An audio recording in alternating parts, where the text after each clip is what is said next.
কিয়ামতের ফিতনা আমাদের পরে চলে আসতে পারে। তখন আল্লাহ রাব্বুল আলামিন ডাক দিয়ে বলেন, ওয়াতারান নাসা সুকারা, দুনিয়ার মানুষ সেদিন তোমরা দেখবা মানুষ বিক্ষিপ্ত পঙ্গপালের মতন, পাগলের মতন, নিশাখোরের মতন টালমাটাল হয়ে চলাফেরা করবে, দৌড়াচ্ছে, ছুটতেছে। ওয়াতারান নাসা সুকারা, মানুষ পাগলের মতন ছুটতেছে। ওয়ামা হুম বিসুকারা, আমার আল্লাহ নিজে বলছেন এটা কোনো পাগল না, কোনো মাতাল না, কোনো বেহুশ মানুষ না। তাহলে ছোটে কেন? আমার আল্লাহ বলছেন ওয়ালাকিন্না আযাবাল্লাহি শাদীদ, আল্লাহর আযাব যে বড় কঠিন। এই আযাব দেখে নেওয়ার জন্যই মানুষ সেদিন আযাবের ভয়ে কি করবে বলেন? ছুটতে থাকবে। কি করবে? আযাবের ভয়ে ছুটতে থাকবে। আমার ভাইরা, এই কিয়ামত আমাদের সামনে এসে যাবে। আল্লাহ সুবহানাহু ওয়া তাআলা কোরআনুল কারীমের মধ্যে ডাক দিয়ে বলছেন, আযাব কখন আসবে জানো নাকি তোমরা? সূরা জিলজালের মধ্যে কিয়ামতের আরেকটা চিত্র অঙ্কন করেছেন। আল্লাহ তাআলা বলছেন, ইযা সুলসিলাতিল আরদু জিলসালাহা ওয়া আখরাজাতিল আরদু আথকালাহা ওয়া ক্বালাল ইনসানু মা লাহা। ইযা সুলসিলাতিল আরদু জিলসালাহা, যখন পৃথিবী প্রচণ্ড কম্পনে প্রকম্পিত হবে। ওয়া আখরাজাতিল আরদু আথকালাহা, মাটি তার ভূগর্ভের মধ্যে যা কিছু আছে সব জমিনের বুকে ঢেলে দিবে। তাফসীরের মধ্যে আসছে, কিয়ামত যখন পৃথিবী যখন তার মাটিটা লড়া দিবে, আল্লাহ যখন ভূকম্পন শুরু করবেন, তখন এই পৃথিবীর নিচে যত খনিজ পদার্থ আছে, তেল বলেন, গ্যাস বলেন, এরপরে স্বর্ণ, রৌপ্য, লৌহ, তাম্র, যা কিছু আছে না কেন, মাটি যখন কাঁপতে থাকবে, মাটির গহ্বরের মধ্যে কোনো কিছুই থাকতে পারবে না, সব জমিনের উপরিভাগে চলে আসবে। জমিনের উপরিভাগে যখন আসবে, আমার ভাইরা, জমিনের উপরিভাগে যখন আসবে, মানুষ তখন দৌড়াবে। দৌড়াতে গিয়ে পায়ের সঙ্গে বেঁধে যাবে সোনা, তাকাবে সোনার দিকে। আহারে, এই সম্পদের জন্যই কি আমি দুনিয়াতে এত মত্ত ছিলাম, এত পাগল ছিলাম? আমি দুনিয়ার মধ্যে এই সোনার পিছনে ছুটতে ছুটতে জীবনটাকে ব্যয় করেছি। এই সোনা কেনার জন্য আমি হাজার হাজার টাকা, হারাম টাকা আমি ভক্ষণ করেছি। আজকে সেই সোনা তো আমার কোনো কাজে আসবে? জোরে বলেন, কোনো কাজে আসবে না। প্রিয় ভাইরা আমার, এইভাবে কিয়ামত কায়েম হয়ে যাবে। কিয়ামত যখন কায়েম হবে, আল্লাহ সুবহানাহু ওয়া তাআলা এই তামাম পৃথিবীর জমিনটাকে আল্লাহ তাআলা সেদিন ধ্বংস করে দিবেন। এই পৃথিবীর মধ্যে আর কোনো প্রকারের কোনো কিছুই সেদিন অবশিষ্ট থাকবে না। কিছু থাকবে? থাকবে না। এরপরও কি আমরা অত্যন্ত গাফেল, কিয়ামত সম্পর্কে আমাদের ধারণা নাই। কেমনে চাই, আরো চাই, আরো চাই। ওই যে আলহাকুমুত তাকাসুর, বেশি পাওয়ার আশা আর বেশি পাওয়ার নেশা পাগল করেছে আমাদেরকে। আরো চাই, আরো চাই, আরো চাই।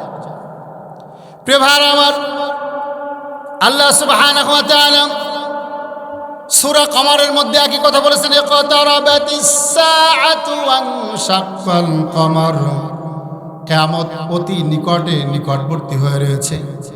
আর চন্দ্র বিদীর্ণ হয়েছে, চাঁদ বিদীর্ণ হয়ে গিয়েছে।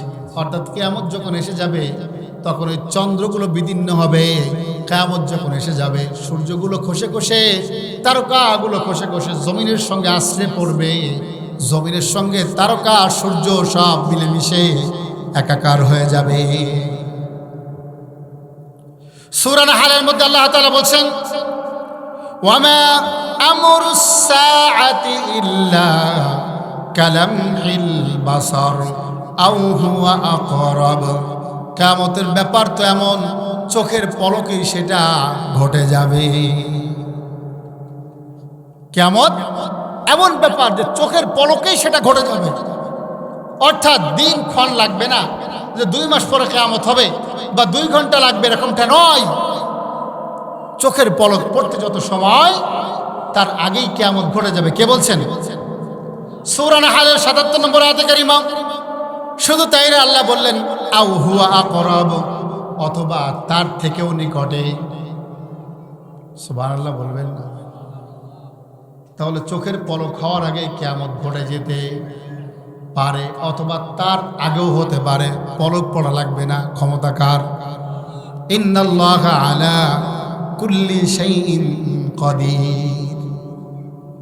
সীমাহীন ক্ষমতার অধিকারী তিনি। যেমন আমাদেরকে আলো দিয়ে, বাতাস দিয়ে, বায়ু দিয়ে বাঁচিয়ে রেখেছেন, ঠিক তেমনি একটা হুকুম দিবেন, কোন সাথে সাথে ফায়াকুন হয়ে যাবে, গোটা পৃথিবী ধ্বংসলীলায় পরিণত হবে, কেউ ঠেকাতে পারবে না।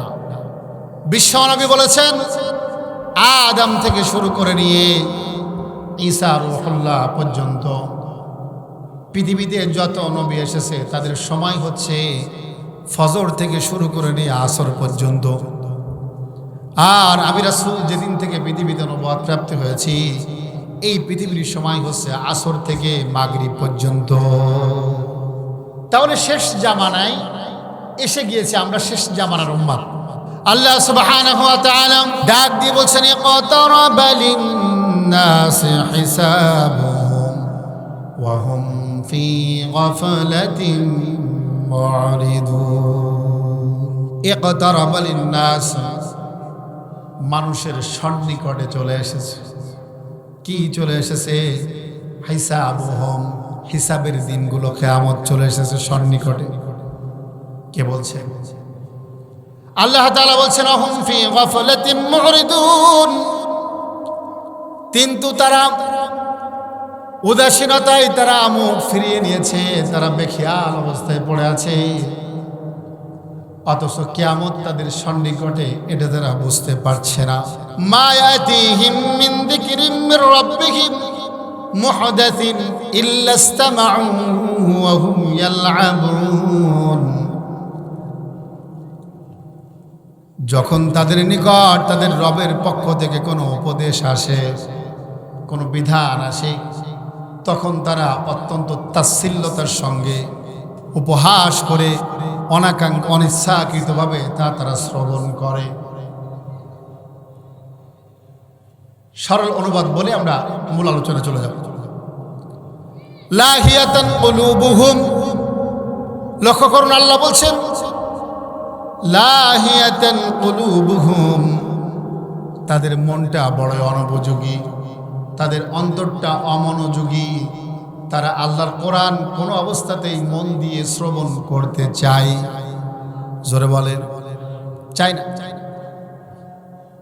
কোরআন শুনলেই মাথা গরম হয়ে যায়, আছে না নেই? সেদিন একজনে খুলনা ট্রাফিক পড়ে বসে আমাকে বলছে, হুজুর আমি খুলনা আলিয়া মাদ্রাসায় কিরাত সম্মেলন হলে যাই, খুব ভালো লাগে, ও আর শুনতে আমি যাই না। আমি বললাম অনেক মানুষ, তার ভিতরে আমি বললাম কোরআন শুনে আপনি কানটাকে সুখ দেন, কিন্তু কোরআনের আলোচনা শুনলে আপনার অন্তরটা প্রশান্ত হয়। সুবহানাল্লাহ বলবেন না? মানে কোরআন শুনতে ভালো লাগে, কিন্তু কোরআন বুঝতে ভালো লাগে। আমাদের অবস্থা তেমন। লাহিয়াতান কুলুবুহুম, 43 বছর 63 বছর কোরআনের আলোচনার আয়োজন আমরা করি, কিন্তু অন্তর দিয়ে কোরআন শুনতে চাই, একটু অমনোযোগী। আমার আল্লাহ বলছেন কোরআন শোনার জন্য মানুষকে মনোযোগী হতে হবে। এমন মনোযোগ সাহাবা আজমাইনগণ কোরআন শোনার জন্য মনোনিবেশ করতেন। রাসূলুল্লাহ সাল্লাল্লাহু আলাইহি ওয়াসাল্লাম যখন কোরআনের আলোচনা করতেন, সাহাবারা সামনে বসে থাকতেন, মাথার পরে এমনভাবে তারা বসতেন, পাখি মনে করতো যেন জড়বস্তুর পরে বসে আছে। মানুষ তারা টের পেত না, মাথার পরে পাখি এসে বসে যেত। বলেন সুবহানাল্লাহ। এরকম ভাবে কোরআন তারা বুঝেছিলেন, কোরআন শিখেছিলেন, বিধায় আমরা কোরআন পেয়েছি। তারা যদি কোরআন মনোযোগ দিয়ে না শ্রবণ করতেন, হয়তো কোরআন আমাদের কাছে পৌঁছাতো না। লাহিয়াতান কুলুবুহুম ওয়া সাররুন নাজওয়াল্লাযীনা যালামু হাল হাদা ইল্লা বাশারুম মিসলুকুম। যারা সীমালঙ্ঘন করে, কোরআন যারা শুনতে চায় না, বুঝতে চায় না, তারা গোপনে বৈঠক করে, জুলুম যারা করে তারা গোপনে বৈঠক করে, গোপনে তারা তাদের হিতাকাঙ্ক্ষী যারা তাদের সঙ্গে গোপনে কথাবার্তা বলে, চক্রান্ত করে। হাযা ইল্লা বাশারুম মিসলুকুম, বলে যে মুহাম্মাদের কথা তোমরা কেন শোনো, কেন তোমরা কোরআন শুনতে যাও, ও তো আমাদের মতন একজন মানুষ ছাড়া আর কিছুই না। আফাতাতুনাস সিহরা ওয়া আনতুম তুবসিরুন, তারপরেও কি তোমরা এই মুহাম্মাদের জাদুর মধ্যে তোমরা শামিল হয়ে যাবা, এই জাদুগ্রস্ত তোমরা হয়ে যাবা? বলেন নাউজুবিল্লাহ। আফাতাতুনাস সিহরা ওয়া আনতুম তুবসিরুন, এটা বুঝার পরেও যে সে একজন জাদুকর, সে আমাদের মতো একজন মানুষ, এটা বুঝার পরেও কি তোমরা তার কথা শুনবা, কোরআন শুনবা? কারা বলে বলুন তো? যারা কোরআন শুনতে চাই না। সম্মানিত হাজিরিন, এই আয়াতে কারিমা যখন নাযিল হয়, আল্লাহর হাবিব মুহাম্মদুর রাসূলুল্লাহ সাল্লাল্লাহু আলাইহি ওয়াসাল্লাম কোরআনের দাওয়াত মানুষের দ্বারে দ্বারে পৌঁছাচ্ছে। কাফেররা তাদের সব কৌশলগুলো যখন অবলম্বন করতেছে, কিন্তু রাসূলুল্লাহর কোরআনের বাণী তারা আটকাতে পারছে না। এই জন্য তারা বিশ্ব নবীকে প্রায় 10টা গালি দিয়েছিল। কয়টা? 10টা গালি আমরা সামনে দেখব। এরপরে আল্লাহর হাবিব সাল্লাল্লাহু আলাইহি ওয়াসাল্লাম তাদের এই কথার প্রতি উত্তরে কাফেরদেরকে শোনাচ্ছেন, ক্বালা রাব্বি ইয়ালামুল কাওলা ফিস সামাই ওয়াল আরদ ওয়া হুয়াস সামিউল আলিম। রাসূল তখন বললেন, ইয়ালামুল কাওল, তোমরা যেই কথাগুলো বলো সেই কথা সম্পর্কে আমার রব্বুল আলামিন সব কিছু জানেন। তোমরা এই কথা যেখানেই বলো না কেন, ফিস সামাই ওয়াল আরদ, আসমানে বলো আর জমিনের মধ্যে বলো, যত কথা তোমরা বলো না কেন, এই পৃথিবীর কোনো মানুষ না জানলেও সেই কথা আল্লাহর অগোচরে কোনো কথা থাকতে পারে। জোরে বলেন, পারে নাকি? আমরা কানে কানে বলি, হয়তো দুজনে শোনে, কানে মুখে বলি, কিন্তু যেই কথা মানুষ বলে, যেটা চিন্তা করে, এমনকি মানুষের ধমনীর মধ্য থেকে কোন শিরার থেকে কোন রক্ত প্রবাহিত হয়, পৃথিবীর কোনো মানুষ না জানলেও সেটা জানেন কে? আরো জোরে বলুন, আল্লাহ জানেন। বিশ্বাস হয়? রাসূলুল্লাহ সাল্লাল্লাহু আলাইহি ওয়াসাল্লাম বলছেন, আসমান জমিনের মধ্যে যত কথা তোমরা বলো না কেন, ইয়ালামুল কাওলা ফিস সামাই ওয়াল আরদ, সব বিষয় আমার রব এই কথাগুলো সম্পর্কে জানেন। সুতরাং তোমরা যে আমাকে জাদুকর বলছো, এই ব্যাপারে আমার রব সবচেয়ে বেশি জানে। আমার কোনো কথা বলা লাগবে না, আমার আল্লাহর পক্ষ থেকে তোমাদের কথার জবাব দিয়ে দেওয়া হবে।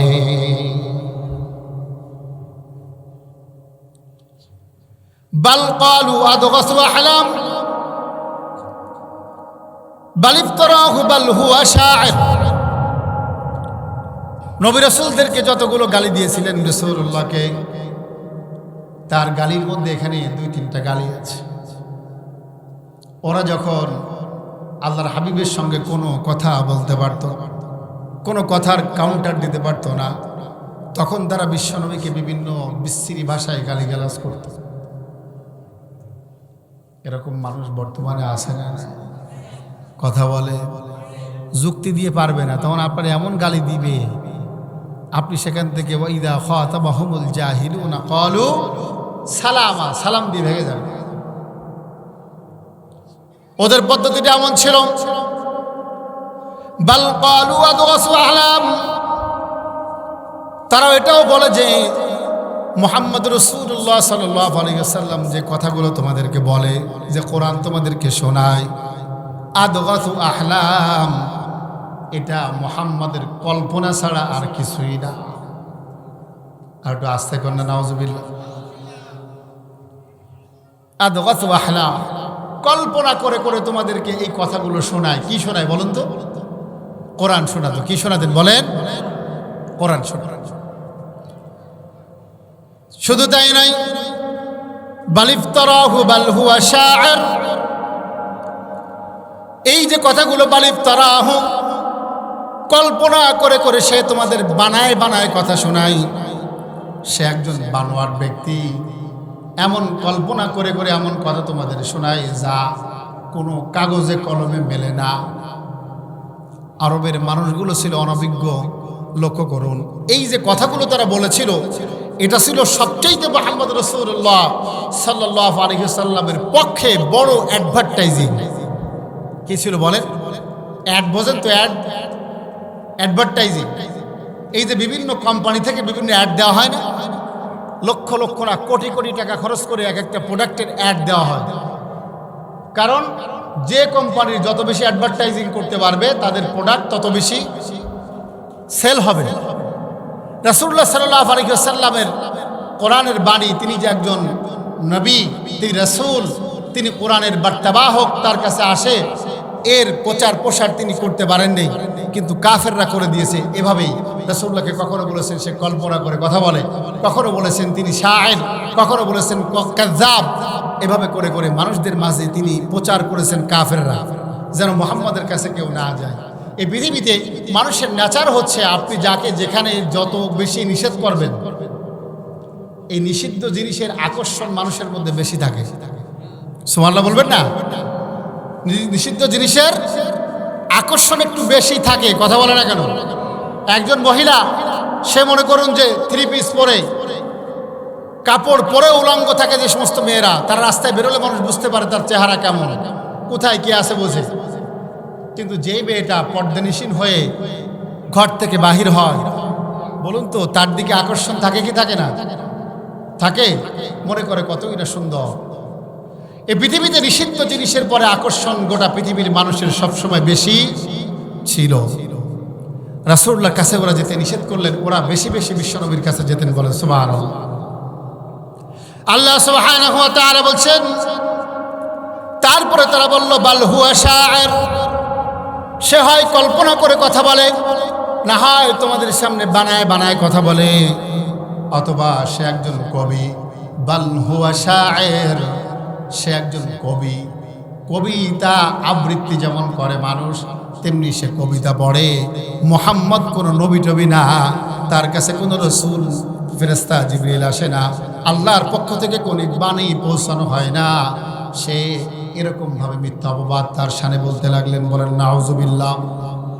ফালিয়াতিনা বিআয়াতিন কামা উরসিলাল আউয়ালুন, মুহাম্মদ যদি সত্যি নবী হয়ে থাকে, সে যদি সত্যিকারেই পয়গম্বর হয়ে থাকে, তাহলে আদ জাতির মতন সামুদ জাতির কাছে যেমন লূত নবী এবং মুসা আলাইহিস সালাতু ওয়াস সালাম, ঈসা রূহুল্লাহ সহ যত নবী পৃথিবীতে এসেছেন, তারা সরাসরি মুআজিজা নবীদেরকে, মানুষদেরকে দেখিয়েছেন।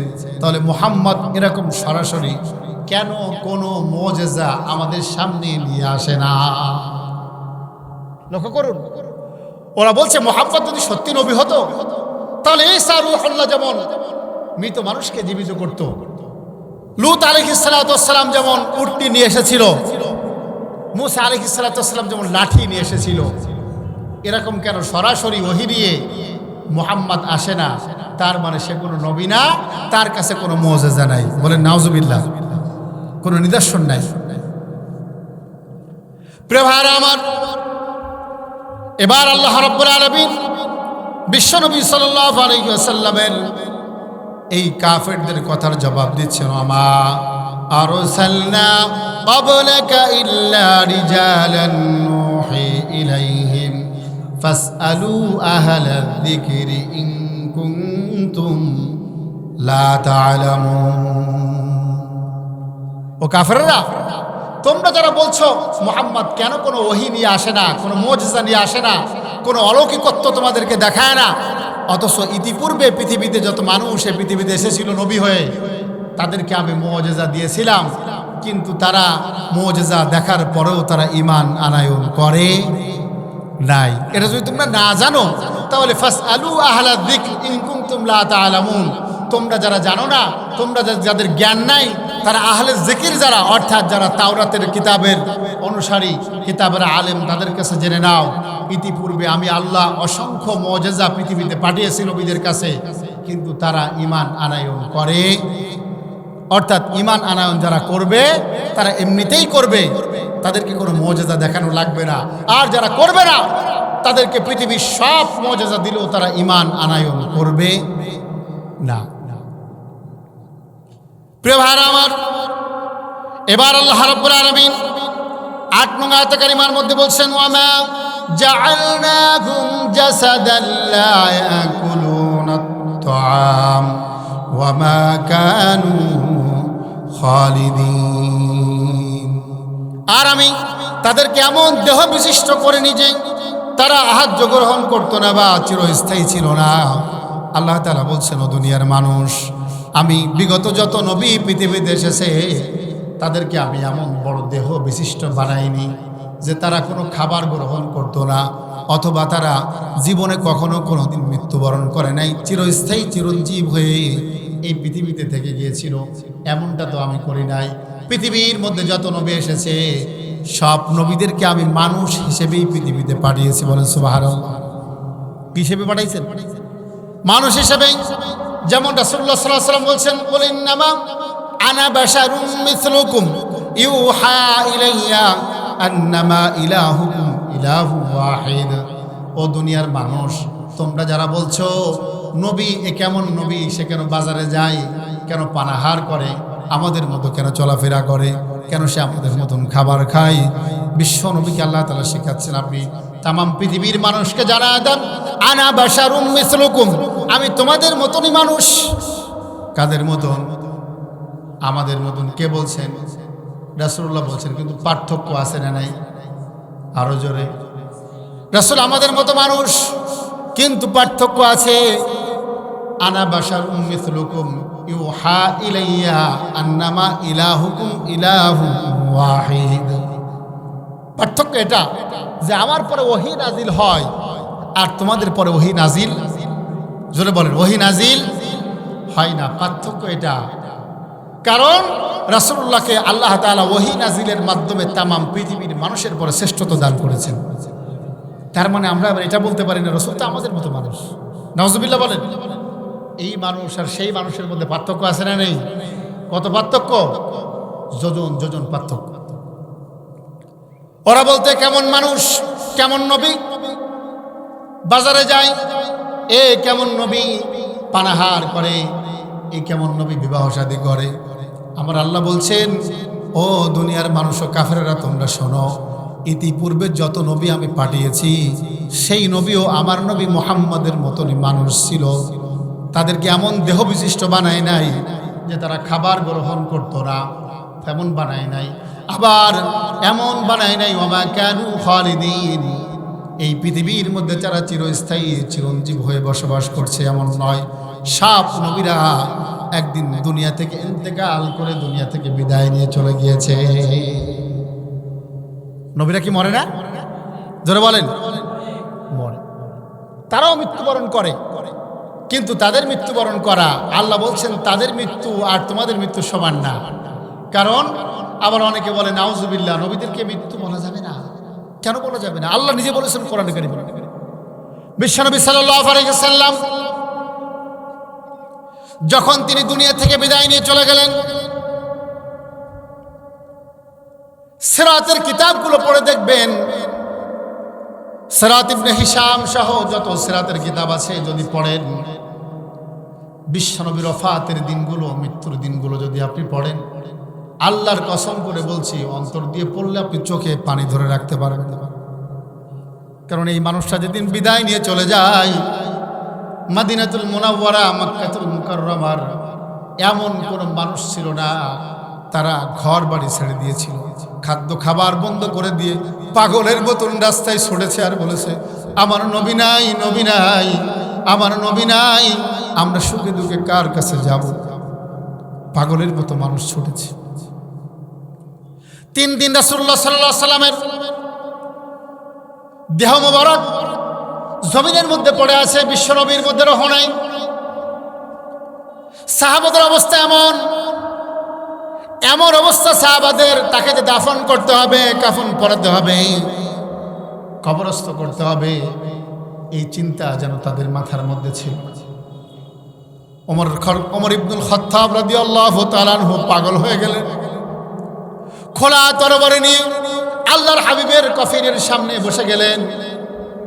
তরবারিটা উঁচু করে বলছেন, যদি কেউ বলে নবী মুহাম্মদ দুনিয়া থেকে বিদায় নিয়ে চলে গিয়েছে, আমি তরবারি দিয়ে তার মস্তকটাকে দ্বিখণ্ডিত করে দিব। সম্মানিত ভাইরা আমার, এরকম অবস্থা যখন 3 দিন অতিবাহিত হয়ে গেল, তখন বৃদ্ধ সাহাবী হযরত আবু বকর সিদ্দিক রাদিয়াল্লাহু তাআলা আনহু দেখলেন আর তো এরকম করা যায় না।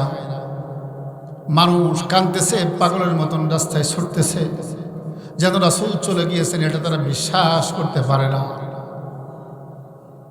আমার ভাইয়েরা, এমন অবস্থায় আবু বকর সিদ্দিক রাদিয়াল্লাহু তাআলা আনহু তিনি দাঁড়ায় গেলেন।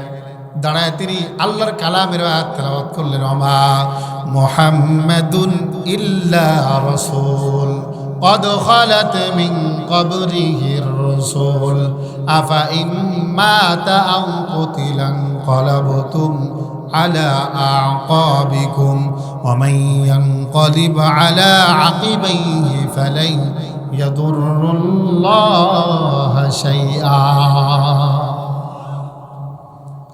তিনি মনে করিয়ে দিলেন, ও সাহাবারা, পাগল হওয়ার কিছু নাই, নেশার ঘরে থাকার কোনো অবস্থা নাই। আমা মুহাম্মাদুন ইল্লা রাসূল, মুহাম্মদ সাল্লাল্লাহু আলাইহি ওয়াসাল্লাম একজন নবী ছাড়া আর কিছুই না। কদ খালাত মিন ক্বাবলিহির রাসূল, ইতিপূর্বেই অনেক রাসূল এই পৃথিবীতে এসেছিল। আফা ইম্মাতা আও কুতিলান ক্বালাবতুম আলা আকাবিকুম, রাসূল যদি মারা যান অথবা তাকে হত্যা করা হয়, তাহলে তোমরা দিন থেকে কি বিচ্যুতি অর্জন করবা, দিন থেকে সরে যাবা। ওমর ইবনুল খাত্তাব রাদিয়াল্লাহু তাআলা আনহু এই আয়াত শোনার পরে তার হুঁশ ফিরে আসলো। তিনি বললেন, আমার মনে হলো যেন এই মুহূর্তেই এই আয়াত নাজিল হয়ে গেছে। তখন সাহাবারা দলে দলে, কেউ একসাথে নামাজ পড়েননি, এক দল এসেছে নামাজ পড়েছে চলে গেছে জানাজা, আরেক দল এসেছেন নামাজ পড়েছেন, এভাবে একাধিকবার রাসূলুল্লাহ জানাজা হয়েছে। বলেন সুবহানাল্লাহ। তো রাসূল যে মারা গিয়েছেন এ কথা বলা যাবে? যাবে। তিনি আমাদের মতো নবী মানুষ নন, তারপরে কি নাজিল হতো জোরে বলেন। এই জন্য তিনি স্পেশাল। প্রিয় ভাইরা আমার, আল্লাহ সুবহানাহু ওয়া তাআলা 9 নম্বর আয়াতে কারিমার মধ্যে বলছেন, সুম্মা সাদাকনা ওয়া'দাহুম ফাআনজাইনাহু ওয়া মান নাশাউ ওয়া আহলাকনাল মুসরিফিন। অতঃপর আমি তাদের পরে প্রতিশ্রুতি পূর্ণ করলাম, শুধু পূর্ণ করলাম না, আমি যাদের ইচ্ছা তাদেরকে রক্ষা করলাম, এবং যাদেরকে ইচ্ছা আমি রব্বুল আলামিন জালেমদেরকে ধ্বংস করে দিলাম। অর্থাৎ ওই সময় যে নবীরা ছিল, মুআজিজা আনার পরেও যারা বিশ্বাস করে নাই, আমি আল্লাহ তাদেরকে কিছু রক্ষা করেছিলাম, যারা ঈমান আনয়ন করেছে, আর যারা ঈমান আনে নাই তাদেরকে আমি কি করেছি? ধ্বংস করে দিয়েছি। প্রিয় ভাইরা আমার, এরপরে 10 নম্বর আয়াতে কারিমার মধ্যে আল্লাহ সুবহানাহু ওয়া তাআলা বলছেন, লাকাদ আনজালনা ইলাইকুম কিতাবান ফি যিকরিকুম আফালা তাকিলুন। লাকাদ আনজালনা ইলাইকুম কিতাবান ফিহি যিকরুকুম, আমি তোমাদের প্রতি অবতীর্ণ করেছি এমন একটা কিতাব, এমন একটি জিকির, তার মধ্যে তোমাদের জন্য রয়েছে উপদেশ। প্রিয় ভাইরা আমার, তাহলে এই যে ফিতনা, কিয়ামতের ফিতনা আমাদের পরে চলে আসতে পারে, তখন আল্লাহ রাব্বুল আলামিন ডাক দিয়ে বলেন, ওয়াতারান নাসা সুকারা, দুনিয়ার মানুষ সেদিন তোমরা দেখবা মানুষ বিক্ষিপ্ত পঙ্গপালের মতন, পাগলের মতন, নিশাখোরের মতন টালমাটাল হয়ে চলাফেরা করবে, দৌড়াচ্ছে, ছুটতেছে। ওয়াতারান নাসা সুকারা, মানুষ পাগলের মতন ছুটতেছে। ওয়ামা হুম বিসুকারা, আমার আল্লাহ নিজে বলছেন এটা কোনো পাগল না, কোনো মাতাল না, কোনো বেহুশ মানুষ না। তাহলে ছোটে কেন? আমার আল্লাহ বলছেন, ওয়ালাকিন্না আযাবাল্লাহি শাদীদ, আল্লাহর আযাব যে বড় কঠিন, এই আযাব দেখে নেওয়ার জন্যই মানুষ সেদিন আযাবের ভয়ে কি করবে বলেন? ছুটতে থাকবে। কি করবে? আযাবের ভয়ে ছুটতে থাকবে। আমার ভাইরা, এই কিয়ামত আমাদের সামনে এসে যাবে। আল্লাহ সুবহানাহু ওয়া তাআলা কোরআনুল কারীমের মধ্যে ডাক দিয়ে বলছেন, আযাব কখন আসবে জানো নাকি তোমরা? সূরা জিলজালের মধ্যে কিয়ামতের আরেকটা চিত্র অঙ্কন করেছেন। আল্লাহ তাআলা বলছেন, ইযা সুলসিলাতিল আরদু জিলসালাহা ওয়া আখরাজাতিল আরদু আতকালাহা ওয়া ক্বালাল ইনসানু মা লাহা। ইযা সুলসিলাতিল আরদু জিলসালাহা, যখন পৃথিবী প্রচন্ড কম্পনে প্রকম্পিত হবে। ওয়া আখরাজাতিল আরদু আতকালাহা, মাটি তার ভূগর্ভের মধ্যে যা কিছু আছে সব জমিনের বুকে ঢেলে দিবে। তাফসীরের মধ্যে আসছে, কিয়ামত যখন পৃথিবী যখন তার মাটিটা লড়া দিবে, আল্লাহ যখন ভূকম্পন শুরু করবেন, তখন এই পৃথিবীর নিচে যত খনিজ পদার্থ আছে, তেল বলেন, গ্যাস বলেন, এরপরে স্বর্ণ, রৌপ্য, লৌহ, তাম্র, যা কিছু আছে না কেন, মাটি যখন কাঁপতে থাকবে, মাটির গহ্বরের মধ্যে কোনো কিছুই থাকতে পারবে না, সব জমিনের উপরে ভাগে চলে আসবে। জমিনের উপরে ভাগে যখন আসবে, আমার ভাইরা, জমিনের উপরে ভাগে যখন আসবে, মানুষ তখন দৌড়াবে। দৌড়াতে গিয়ে পায়ের সঙ্গে বেঁধে যাবে সোনা, তাকাবে সোনার দিকে। আহারে, এই সম্পদের জন্যই কি আমি দুনিয়াতে এত মত্ত ছিলাম, এত পাগল ছিলাম? আমি দুনিয়ার মধ্যে এই সোনার পিছনে ছুটতে ছুটতে জীবনটাকে ব্যয় করেছি। এই সোনা কেনার জন্য আমি হাজার হাজার টাকা, হারাম টাকা আমি বক্ষণ করেছি। আজকে সেই সোনা তো আমার কোনো কাজে আসবে? জোরে বলেন, কোনো কাজে আসবে না। প্রভার আমার, এইভাবে কিয়ামত কায়েম হয়ে যাবে। কিয়ামত যখন কায়েম হবে, আল্লাহ সুবহানাহু ওয়া তাআলা এই তামাম পৃথিবীর জমিনটাকে আল্লাহ তাআলা সেদিন ধ্বংস করে দিবেন। এই পৃথিবীর মধ্যে আর কোনো প্রকারের কোনো কিছুই সেদিন অবশিষ্ট থাকবে না। কিছু থাকবে? থাকবে না। এরপরও কি আমরা অত্যন্ত গাফেল, কিয়ামত সম্পর্কে আমাদের ধারণা নাই। কেমনে চাই, আরো চাই, আরো চাই। ওই যে আলহাকুমুত তাকাসুর, বেশি পাওয়ার আশা আর বেশি পাওয়ার নেশা পাগল করেছে আমাদেরকে। আরো চাই, আরো চাই, আরো চাই। প্রিয় ভাইরা আমার, আল্লাহ সুবহানাহু ওয়া তাআলা সূরা কমরের মধ্যে একই কথা বলেছেন, ইকতারাবাতিস সাআতু ওয়ানশাক্কাল কমর। কিয়ামত অতি নিকটে, নিকটবর্তী হয়ে রয়েছে, আর চন্দ্র বিদীর্ণ হয়েছে, চাঁদ বিদীর্ণ হয়ে গিয়েছে। অর্থাৎ কিয়ামত যখন এসে যাবে, তখন ওই চন্দ্রগুলো বিদীর্ণ হবে। কিয়ামত যখন এসে যাবে, সূর্যগুলো খসে খসে, তারকাগুলো খসে খসে জমিনের সঙ্গে আশ্রে পড়বে। জমিনের সঙ্গে তারকা, সূর্য সব মিলেমিশে একাকার হয়ে যাবে। সূরা নাহলের মধ্যে আল্লাহ তাআলা বলছেন, ওয়ামা আমরুস সাআতি ইল্লা কালামহিল বাসার আও হুয়া আকরাব। কিয়ামতের ব্যাপার তো এমন, চোখের পলকেই সেটা ঘটে যাবে। কিয়ামত এমন ব্যাপার যে চোখের পলকেই সেটা ঘটে যাবে। অর্থাৎ দিন ক্ষণ লাগবে না, যে 2 মাস পরে কিয়ামত হবে বা 2 ঘন্টা লাগবে, এরকমটা নয়। চোখের পলক পড়তে যত সময়, তার আগেই কিয়ামত ঘটে যাবে। কে বলছেন? সূরা নাহলের ৭৭ নম্বর আয়াতে কারিমা।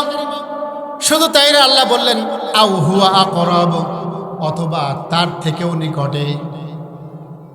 সুবহানাল্লাহ বলবেন না? তাহলে চোখের পলক হওয়ার আগে কিয়ামত ঘটে যেতে পারে, অথবা তার আগেও হতে পারে। পলক পড়া লাগবে না, ক্ষমতা কার? ইন্নাল্লাহা আলা কুল্লি শাইইন কাদির। সীমাহীন ক্ষমতার অধিকারী তিনি। যেমন আমাদেরকে আলো দিয়ে, বাতাস দিয়ে, বায়ু দিয়ে বাঁচিয়ে রেখেছেন, ঠিক তেমনি একটা হুকুম দিবেন, কোন সাথে সাথে ফায়াকুন হয়ে যাবে, গোটা পৃথিবী ধ্বংসলীলায় পরিণত হবে, কেউ ঠেকাতে পারবে না। প্রিয় ভাইরা আমার, এই জন্য কিয়ামত সম্পর্কে আমাদের সচেতন থাকতে হবে। কি থাকতে হবে? সূরা আহজাবের মধ্যে আল্লাহ তাআলা বলছেন, ইন্নাল্লাহা ইনদাহু ইলমুস সাআ। এবার আপনি প্রশ্ন করুন, কিয়ামত কখন হবে আল্লাহ? আমি তো জানি না। কিয়ামত সম্পর্কে কখন কিয়ামত সংঘটিত হবে আমাকে তুমি একটু জানায় দাও। আল্লাহ রাব্বুল আলামিন সূরা আল আহজাবের 63 নম্বর আয়াতে কারিমার মধ্যে বলছেন, ইন্নাল্লাহা ইনদাহু ইলমুস সাআ। এই কিয়ামত সম্পর্কে নিশ্চয়ই কিয়ামত সম্পর্কে একমাত্র জ্ঞান আছে শুধুমাত্র কার? আল্লাহ ছাড়া কিয়ামত কখন হবে পৃথিবীর কেউ বলতে পারে না। কিয়ামত যে কখন হবে পৃথিবীর কেউ সেটা বলতে পারে না। কে বলছে রে কথা? আল্লাহ বলছেন। আর আমরা কিয়ামত মোটে 2 দিনের মধ্যে সংঘটিত হয়েছে। কিয়ামত তো এসে গেল, 26 সাল যায় পারবে না, 27 সালে কিয়ামত হবে। বলে কি বলে না? কিয়ামতের একমাত্র জ্ঞান কার কাছে আছে? চিৎকার দিয়ে বলুন, কার কাছে? আল্লাহর কাছে। কিয়ামত সম্পর্কে আল্লাহ সুবহানাহু ওয়া তাআলা অন্য আয়াতে কারিমার মধ্যে বলছেন, মা বাকিয়া মিনাদ দুনিয়া ইল্লা মিসলু মা বাকিয়া মিন ইয়াউমিকুম হাদা। হাদিসের মধ্যে আসছে, আল্লাহ রাসূল সাল্লাল্লাহু আলাইহি ওয়াসাল্লাম বলছেন, দুনিয়ার যেই সময় অবশিষ্ট আছে তা তোমাদের এই অবশিষ্ট সময়ের মতো, অর্থাৎ আসরের সময় বিশ্বনবী বললেন মাগরিব হতে যত সময়, এতটুকু সময় পর্যন্ত দুনিয়ার সময় বাকি আছে। তারপরে আমরা সর্বশেষ স্তরে পৌঁছে গিয়েছি। আল্লাহ তাআলা রাসূলুল্লাহকে জানিয়ে দিয়েছেন, লা তাকুমুস সাআতু ইল্লা বাগতা। মুসলিমের হাদিস, কিয়ামত হঠাৎ সংঘটিত হয়ে যাবে। কোনো অগ্রিম কোনো মেসেজ দিবে না, অগ্রিম কোনো চিঠি আসবে না, অগ্রিম কোনো নিদর্শন থাকবে, যে কোনো সময় হয়ে যেতে পারে। আল্লাহ সুবহানাহু ওয়া তাআলা সূরা মাআরিজের মধ্যে বলছেন, ইন্নাহুম ইয়ারাউনাহু বাঈদা ওয়া নারাহু করিবা। তারা একে অর্থাৎ কিয়ামতকে অনেক দূরে মনে করে, কিন্তু আমি এটাকে অনেক নিকটে দেখি। কে বলছেন? তাহলে কিয়ামত অতি নিকটে। অতি নিকটে কেন বলা হলো? কারণ মানুষ যখনই মারা যাবে, লক্ষ্য করুন, মানুষ যখনই মারা যাবে তার কিয়ামতের দিন সেখান থেকে শুরু হয়ে যাবে। আল্লাহ বলছেন মানুষ মনে করে অনেক দূরে, অর্থাৎ আমরা মনে করি একদিন আমরা ছোট আছি, তারুণ্য আসবে, বিবাহ করব, ছেলে মেয়ে হবে, আস্তে আস্তে করে গায়ের চামড়া ঢিলা হবে, এরপর বুড়ো হয়ে থুরথুরে বুড়ো হয়ে পৃথিবী থেকে বিদায় নিব। কিন্তু আসলে কি ব্যাপারটা তেমন না। কারণ যে কোনো সময় আমার এই জীবন প্রদীপ নিভে যেতে পারে, আর যখন এই জীবন প্রদীপ নিভে যাবে ওয়া নারাহু করিবা, তখন কিয়ামত আমার কি নিকটেই চলে আসবে। প্রিয় ভাইরা আমার, এই জন্য মানুষ অনেক দূরে মনে করতে পারে, কিন্তু আল্লাহ বলছে না, কিয়ামত দূরে না, কিয়ামত তোমার অতি নিকটে, কিন্তু তুমি সেটা বোঝো না। সূরা আনকাবুতের 5 নম্বর আয়াতে কারিমা আল্লাহ তাআলা বলছেন, মান কানা ইয়ারজু লিকা আল্লাহ ফাইন্না আজালাল্লাহি লাআত। যে আল্লাহ রব্বুল আলামিনের সাক্ষাৎ কামনা করেন, যে ব্যক্তি আল্লাহ তাআলার সাক্ষাৎ কামনা করেন, সে জেনে রাখুক আল্লাহ রব্বুল আলামিনের নির্ধারিত সময় এসে যাবেই, অর্থাৎ কিয়ামত আসবেই, তাতে কোনো সন্দেহ। আল্লাহ সাক্ষাৎ যারা করবে, মান কানা ইয়ারজু লিকা আল্লাহ, যারা আল্লাহর সাক্ষাৎ কামনা করে তারা জেনে নাও, জেনে রাখো আল্লাহর সেই নির্ধারিত দিন এটা তোমাদের সামনে আসবেই। কি করবে? কখন আসবে বলেন তো? কখন আসবে? যে কোনো সময়। কখন? যে কোনো সময় আসতে পারে। আও হু আকরাব, খুব নিকটেই। ওই যে একটু আগে বললাম না, দৌলদিয়া ঘাটে ওরা জানতো না যে ওদের আলমে বারজাখ কবরের জীবন শুরু হতে যাচ্ছে, 2 সেকেন্ড আগেও তারা জানতো। জানতো কি? জানতো। সম্মানিত হাজিরিন, সূরা তাহার 15 নম্বর আয়াতে কারিমার মধ্যে আল্লাহ রাব্বুল আলামিন বলছেন, ইন্নাস সাআতা আতিয়াতুন আকাদু উখফিহা, নিশ্চয়ই কিয়ামত আসছে।